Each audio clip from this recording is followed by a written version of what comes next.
In my little story, I have like this wish fairy, and this wish fairy is like, okay, what are we going to do? Because the wishing realm up there is going, we're shutting down. We don't have anybody wishing the whole, like we don't have a job anymore.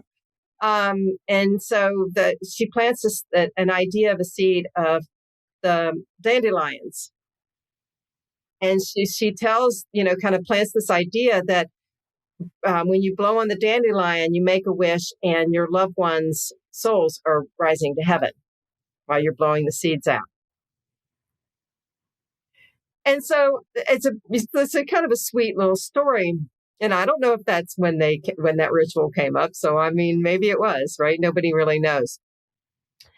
But the idea of that kind of brings it home, like, where are we in this world of wishing, and this idea of the fact that we used to be so big into collective wishing rituals, but now we've got protests, but not wishing for. Like, there's so little of that.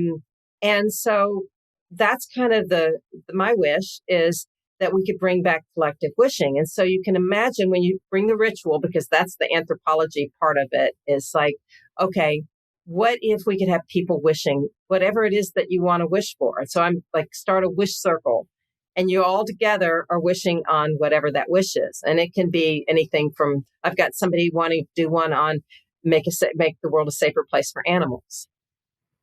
Okay. And their ritual is every time you see or hear an animal, whether it's TV or in real life or whatever, that's when you make the wish.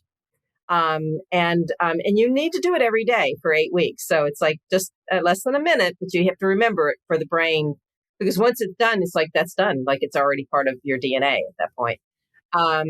And then, somebody else was like, okay, the ritual is going to be every time you see a mirror, you make the wish. Right. Or maybe it's just simple, like you look at the clock and whatever time, like we pick a time, 1:23 or something, and everybody's making your wish. I mean, you imagine the power of people making a wish, even if it's world peace. I mean, over 8 weeks, people are going to start having ideas of how to create world peace, or a safe world for animals, or more love in the world, or whatever the message is. As long as it's peaceful, which means you're making it from a peaceful place, and what you're wishing for is something peaceful, right? There's that energy to it. It's positive, so you're wishing for and not against, and it's purposeful. People will benefit from this. This is not trying to hurt people. This is something that will help people. And the science of the 3 Ps is so powerful, because the polyvagal system, and once you get to relax and peaceful, you get more creative.